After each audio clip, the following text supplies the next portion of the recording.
est-ce que tu te souviens, quand j'ai tourné Saute ma ville, où est-ce que c'était? Explique un peu où est-ce que c'était, où est-ce qu'on habitait? On habite avenue Mutsart, Oui. à Laken, près du roi, pas loin du palais de Royal. Et tu as fait cette toute seule avec un ami qui a fait la caméra. Et toute seule, toi tu étais toute seule là. Et lui filmait. Et on a monté tous les fils. La cuisine. Aussi la cuisine. Elle ressemblait un peu à celle-là. Oui, oui, oui, c'était une grande cuisine. Tu cuisais des pâtes. Oui, et tu te souviens, on avait mis des barres. Oui, tu as mis des barres et puis tu as mis des papiers collants sur les portes et sur les fenêtres. Je me demandais qu'est-ce que tu faisais. Et puis après, quand on a vu ça au cinéma, un ami me téléphone, il dit: tu es au moins bien assuré. Je dis: pourquoi? Mais ta fille, elle a fait sauter toute la ville. Alors je dis de quoi tu parles? Je dis du film, j'ai vu son film. C'était Joseph Dickman. Lui était le premier. Mais le film est passé à la télévision. Oui, et il l'a vu. Oui. Et papa, quand il a vu le film, il trouvait quand même que c'était incroyable. C'est vrai, tu sais. Il ne voulait pas convenir, tu sais, il ne voulait pas que tu fasses ça. Mais bon, il te laissait quand même faire. Tu ne peux pas dire qu'il ne t'a pas laissé faire. Hein. Dit maman, et alors il riait. Il riait, c'est certain. Mais il n'était pas content. À chaque fois, il me disait: mais oui, tout ça c'est très bien, magnifique, mais il y avait toujours un mais. Il dit: une jeune fille dans ce monde de requins, comment elle va s'en sortir? Il avait peur pour toi, carrément. Oui. Dans quel monde tu t'es jeté? Dans la gueule du loup? Et quand on pense à maintenant Saute ma ville, regarde, les objets de la cuisine ont changé, mais à peine. On avait un frigidaire. Il y avait un grand frigidaire, de toute façon. À peu près le même. Les carreaux de la cuisine, ils étaient aussi comme ça. Mais le même genre. Oui. Et il n'y avait pas de micro-ondes, j'avais pas tous ces appareils. Oui. Mais bon. Je parie que si on ouvre ici les armoires, on va retrouver les mêmes casseroles. Non. J'ai acheté de nouvelles casseroles depuis lors. C'est vrai, tu es sûr qu'il n'y en a plus une qui reste? Plus une seule. Parce que pendant des années... J'avais toujours la même casserole. J'avais une casserole de tes grands-parents. La grande casserole pour faire la soupe. Je l'ai eu longtemps, jusqu'ici. Et c'est ici que je l'ai jetée. Oui. Parce que vraiment, c'était une vieille casserole. Parce qu'on avait des casseroles avec des fleurs dessus. Oui, mais là, celle-là, j'ai acheté en Espagne quand j'étais à Palma de Majorque. Et je trouvais qu'elles étaient si belles. Je me suis acheté des casseroles, j'ai mis ça dans les valises. Et j'ai mis là-dedans mon linge et tout ça dans les casseroles pour voyager parce que je ne voulais pas avoir un paquet en plus. Mais la cuisinière... Ah, elle était différente. Elle était au gaz. Ici, il n'y avait pas encore. Oui, c'était au gaz. Oui. Et la machine à laver la vaisselle, je n'avais pas encore là-bas. Non. À Avenue Mutsart, non. On l'avait encore à la main. Oui. Et qu'est-ce que tu peux dire de moi quand j'avais 18 ans? J'ai fait ce film, j'avais 18 ans. Qu'est-ce que tu te souviens lié à ces années 68? Ben, je me rappelle que j'avais aussi très peur pour toi. Oui. Ouais. Mais comme l'esprit du temps, comment tu définirais l'esprit du temps des années 70 par rapport à maintenant? Eh bien, je vais te dire, la seule chose qui a changé, c'est que j'ai vieilli de 30 ans. Sinon, la vie coulait comme ça, normal. On travaillait, on avait des amis, on sortait. C'était à peu près la même chose, sauf que maintenant tout a changé parce que tous mes amis ont vieilli. J'ai dit: mon Dieu, j'ai des amis qui sont des vieilles dames. Mais moi, je pense pas que moi aussi je suis une vieille dame. Parce que pour moi, les années 68, c'était l'ouverture, les années 70. Pour toi, c'était tout à fait une vie que tu pouvais quand même faire des choses qu'on ne faisait pas avant. On t'aurait jamais laissé 10 ans avant, on t'aurait pas laissé faire ça. Non. Et après, malgré nous, on devenait plus moderne, malgré nous. Mais c'était aussi lié à un temps de l'histoire, parce que maintenant, si tu vois maintenant, tu vas à la gare à Paris, il y a des policiers partout, c'est devenu un temps policier maintenant. Non, mais et tandis que là, c'était un temps d'ouverture. Non, c'est vrai, le soir, on pouvait sortir sans avoir peur pour son sac, qu'on ne va pas t'arracher ton sac. On pensait même pas à ça. La vie était libre. Mais de l'autre côté, ils prennent aussi prétexte de ça, en tout cas en France, pour vraiment instaurer un État policier. Tout à fait. Alors qu'on avait l'impression d'une ouverture sur le monde. Oui, qu'il y avait une liberté, qu'on pouvait tout faire. Oui. Mais ça, c'est aussi lié aux événements de mai 68. Aux événements, voilà. Oui. Mais après, on a trop permis, tu vois. C'était pas bon non plus, trop de permission. Mais c'est pas qui, c'est on. Mais oui, c'était trop. Comme avant, c'était très serré, après c'est devenu trop libre. Il n'y avait pas ce juste milieu. Il faut quand même avoir certains repères dans la vie. On ne peut pas tout faire. Ta liberté s'arrête à la liberté de l'autre quand même. Il ne faut pas piétiner l'autre pour ta liberté. C'est tout simple.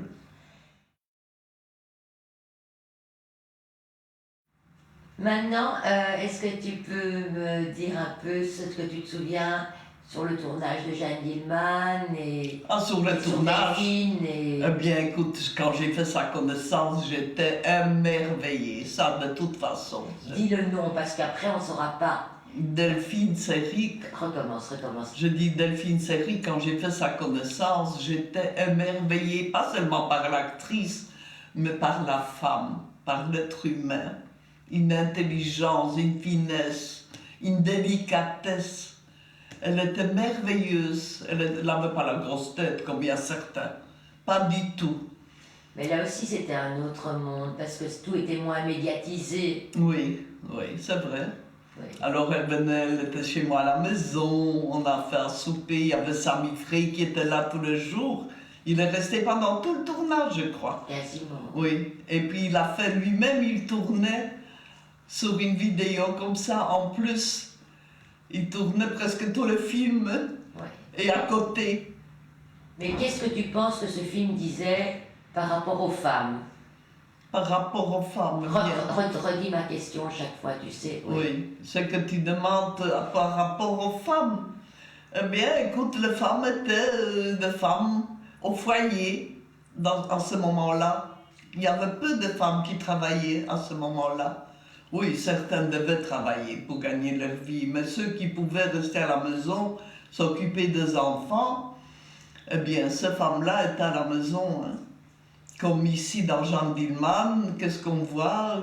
La femme qui fait son ménage, et qui nettoie, et qui fait la cuisine. Et tu t'es référé un peu à mes tantes, la façon comme elles faisaient la cuisine. Et je ne me rendais pas compte que tu as remarqué tout ça. Comme tante Tocha, comme elle faisait ses boulettes et ce truc. Oui. Et que tu as pris le temps de ce qu'il fallait pour faire ça. Et ça, c'était tout à fait nouveau. Il n'y a personne qui avait fait ça avant toi. Et c'est ça que le film a duré 3 heures. Tu as osé quand même, pour ton premier long métrage, de faire un film de 3 heures. Tu manquais pas d'air. Mais c'est vrai. Beaucoup de femmes se sont reconnues. Et beaucoup de femmes se sont reconnues là-dedans, c'est vrai, c'est vrai. Moi, pas. C'est pas vrai. Non, il a même dit à Sami, quand il a montré Delphine dans les couloirs, que c'est comme toi qui montais et descendais les escaliers. Ah, bon, je montais et descendais les escaliers parce qu'on avait une maison avec des escaliers tournants. Mais c'est pas vrai que tu t'es pas totalement reconnue, parce que le côté répétitif. Maintenant, pense à ta vie maintenant, même avant, même quand tu travaillais. Il y avait quand même un côté répétitif. Ben écoute, quand je travaillais, je n'avais pas autant de travail à la maison parce que de toute façon, j'avais quelqu'un qui venait faire le nettoyage et tout. Mais quand même, le dîner, je devais faire. Quand je rentrais, on mangeait. Je préparais pour papa quand même. Lui, il travaillait plus fort que moi parce qu'il partait depuis 7 heures du matin. Moi, j'allais au magasin, il était 10 heures. Même à la télé, quand j'allais au bureau, je ne venais pas avant 10 heures.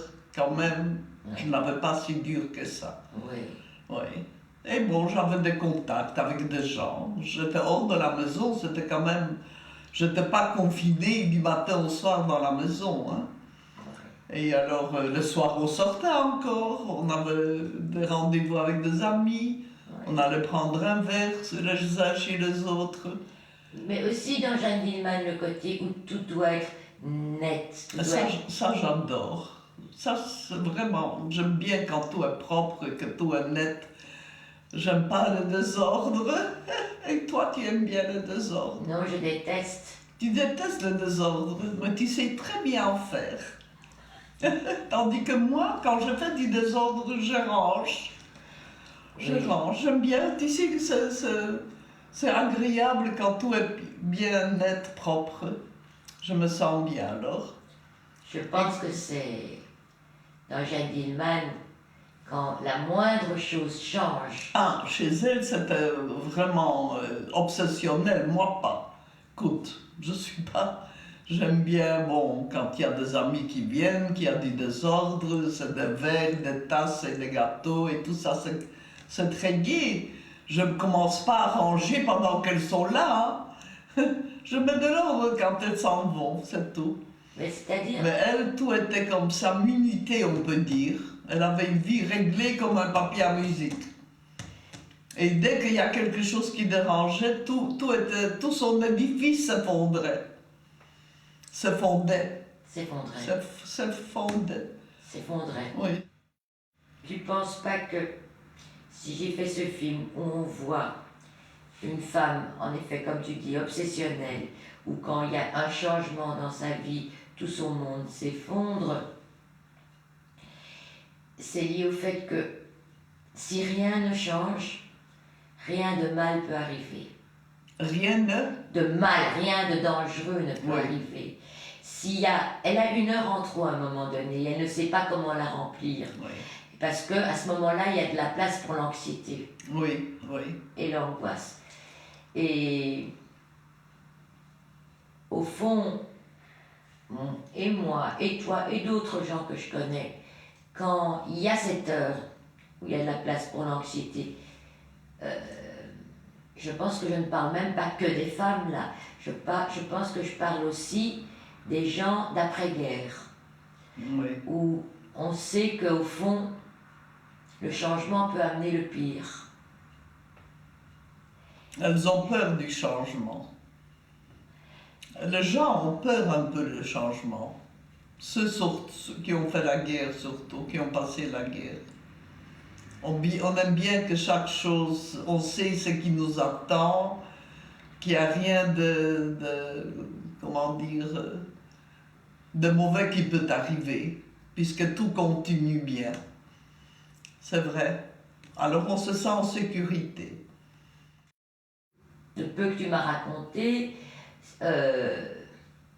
quand il y avait les camps et que vous étiez en ligne, il ne fallait pas qu'on voit qu'il y ait quelque chose de changé, une maladie ou une blessure, tout devait être bien en ordre. Et que peut-être cet ordre-là a aussi été intégré, cette nécessité de l'ordre. Oui. Est-ce que toi tu peux redire ça, parce que moi je vais me couper, moi. Oui, je ne sais plus exactement comment tu sais que j'ai un vrai trou noir de tout ce moment parce que j'ai tellement refoulé, je voulais pas y penser pour pouvoir vivre que j'ai très dur à sortir maintenant de choses. Je t'avais déjà longtemps dit ça, que j'ai très difficile de parler de ça. De temps en temps, j'en parle avec une amie qui était aussi déportée. Oui. Alors on se parle à demi-mot, on sait de quoi on veut parler. Mais c'est juste de penser par rapport à cette histoire de l'ordre. Je pense qu'il y a quelque chose de fondamental là. Même là-bas aussi, on partait le matin travailler hors du camp. On était heureuse de sortir du camp même qu'on faisait des kilomètres à pied. Parce que pendant qu'on n'était pas là, il s'est passé des choses horribles. Il y avait des sélections. Ces gens qui étaient restés au camp, qui ne pouvaient pas plus travailler, eh ben, on faisait des sélections, on les envoyait au gaz. Et nous, on échappait à ça, on travaillait. Et on rentrait et on voyait ce qui s'était passé dans la journée. Alors, tu sais, le jour qu'on ne devait pas aller travailler, on avait peur. On avait peur. Qu'est-ce qui peut arriver cette journée? Parce que d'une minute à l'autre, on ne savait pas ce qui allait se passer. Tout était comme ça, insidieux, tu sais, d'une manière pour te prendre au dépourvu. Tout d'un coup, on fait rassemblement, on ne sait pas pourquoi. On t'est compté pendant des heures et récompté s'il ne manque pas une personne. Maintenant, je voudrais que tu parles du film News from Home et des lettres. Les lettres que tu m'as envoyées à New York. Oui, alors quoi? Je t'écrivais de choses journalières, mais tu sais, quand tu les lisais, c'était tellement plat. Je trouvais ça tellement bête. La façon comme je t'écrivais ces lettres, je ne sais pas. Je n'ai pas trouvé que c'était de belles lettres. J'ai pensé à toi énormément. Je me dis comment tu te débrouilles là-bas toute seule à 18 ans. C'est vrai, tu es partie... 21 ans. Hein? À 21 ans. À 21 ans. Oui. Tu es partie tellement seule. Et comment tu t'es débrouillée, ça je trouvais quand même fabuleux. J'étais admirée à ce moment-là. Je dis parce que moi je ne crois pas que j'aurais pu faire ça. Non, j'avais pas encore cette éducation. J'avais été trop éduquée, trop... Pas sévèrement, mais dans l'ordre. Tout devait être... Je pouvais pas faire ça et je pouvais faire ça. Ici, et je n'allais pas au-delà de ce que je pouvais faire. Mais moi, j'ai aussi été éduquée. Papa, c'était ça c'est bien, ça c'est pas Oui, bien. ah oui, le bien et le mal. Hein? Et aussi avec des règles. Mais c'est toi qui m'as donné la liberté. Moi, j'ai t'ai fait confiance quand même. Hein? Parce que j'étais toujours entre vous deux. Je ne voulais pas qu'il se dispute avec toi. Alors j'ai toujours défendu. Je dis, tu sais, elle est tellement bien ta fille qu'elle ne va jamais rien faire de mal. Et donc je suis partie à New York. Oui. Sans rien dire. Oui.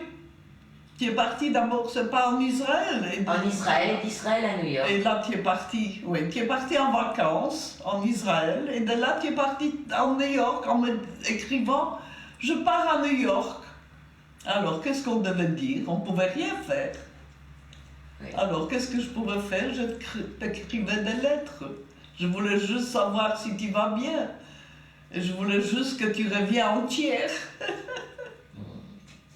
Mais jamais tu te serais imaginé que j'allais garder ces lettres Non. et qu'un jour ces lettres seraient dans un film. Mais non, jamais j'ai pensé à ça parce que j'aurais peut-être écrit un peu mieux si j'avais su. Ça aurait été très dommage parce que tu as écrit la vie même, Mais oui. le cours de la vie qui passe. Oui, voilà, ce que je faisais, où on allait, comment les affaires marchaient. Et je travaillais à ce moment-là, au bureau, je crois, j'avais pas encore le magasin. Au bureau avec papa. Oui, oui. On était... Je crois que Square de l'aviation. En 71, 72 et 73. Je ne sais plus si on avait déjà le magasin ou non, dans les galeries Toison d'Or. Du coup, tu as fait un film là-dessus. C'était comment encore? C'était Golden 80s. Golden 80s, avec Delphine Seyrig, justement. Et Charles Denner. Et Charles Denner. Il a bien joué. Ta ville en Pologne. Hein? Il venait de Tarnów. Oui? Oui. C'est drôle, c'est dommage que je ne l'ai pas connu. Mais oui. Il était charmant, hein? Oui. Mais Delphine aussi, elle était magnifique dans ses films. D'ailleurs, dans chaque film qu'elle a joué. Oui. Oh, je l'ai adorée, cette femme. Elle était Et Aurore. Et Aurore. Maintenant Aurore a repris le flambeau de tes films.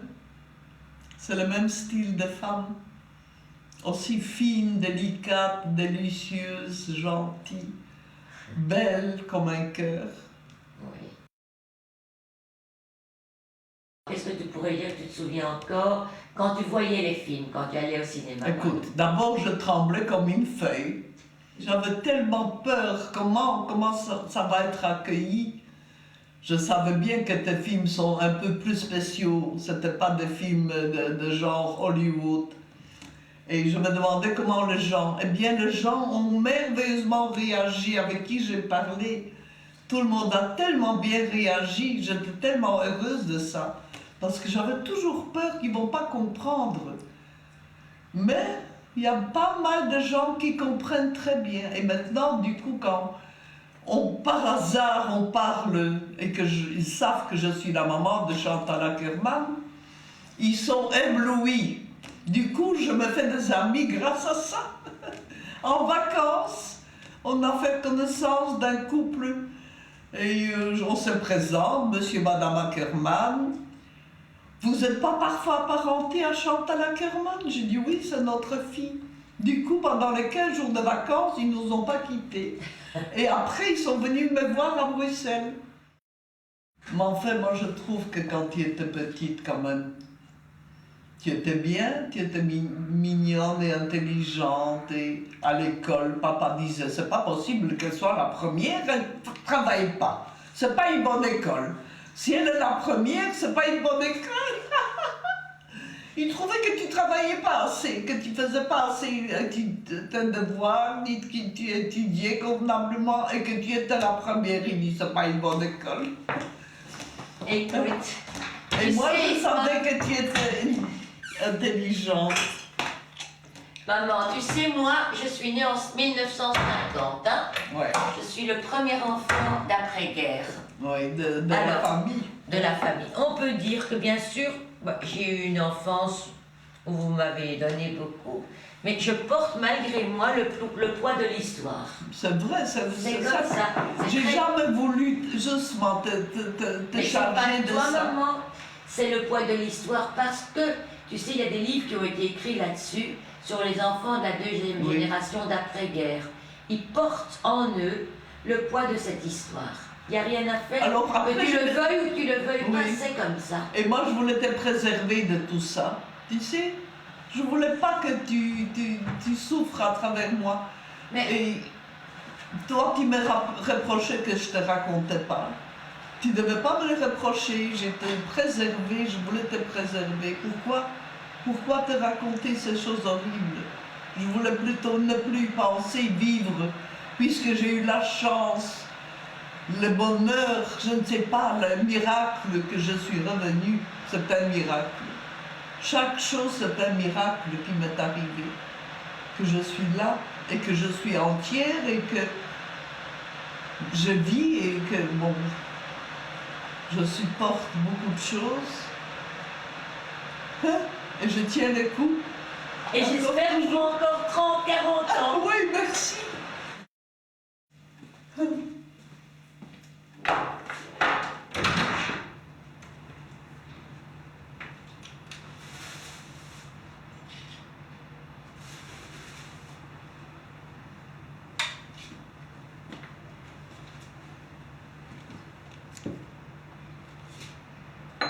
J'espère que ce sera bien, que je sortirai bien là-dessus, oui.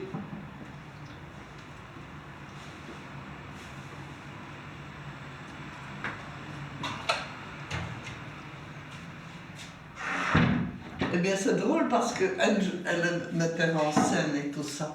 Quand moi j'étais petite, j'avais comme ça 8-10 ans, j'aimais bien faire du théâtre avec mes copains, mes amis. On faisait comme ça du théâtre. Et j'invitais tous les parents et on faisait une scène dans notre appartement.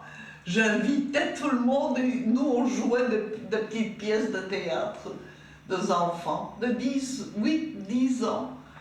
Et alors c'est bizarre que c'est elle qui a vraiment fais ce que moi dans mon rêve. Mais je ne l'ai jamais poussé à ça, jamais.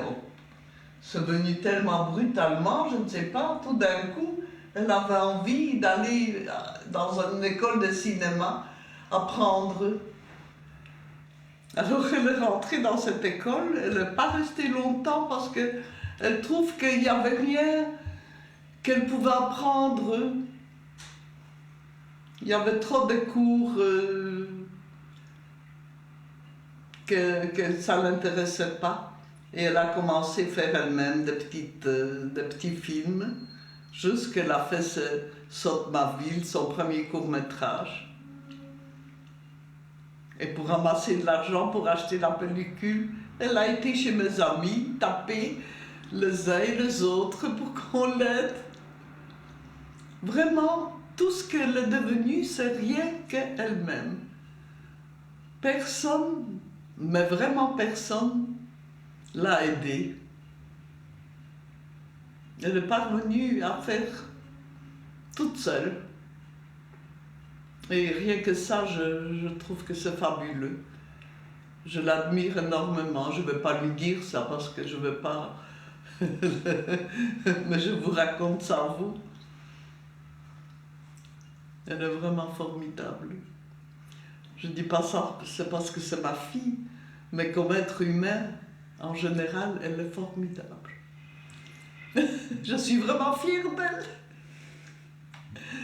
Je ne sais pas comment les autres, mais tout le monde l'aime beaucoup. Quand il y avait la rétrospective à Paris, naturellement, j'ai été, écoutez, j'ai vu comment tout le monde la félicitait et tout le monde, les gens, pas tout le monde comprend ce film.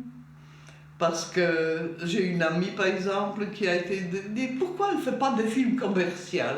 J'ai dit « Écoute, il y a assez qui font des films commerciaux. Moi, je n'aime pas tous ces films à grand spectacle. Moi, je comprends très bien ces films. Tandis que les gens aiment bien voir grand spectacle, des effets spéciaux et de batailles et des choses. C'est pas ça ce qu'elle fait.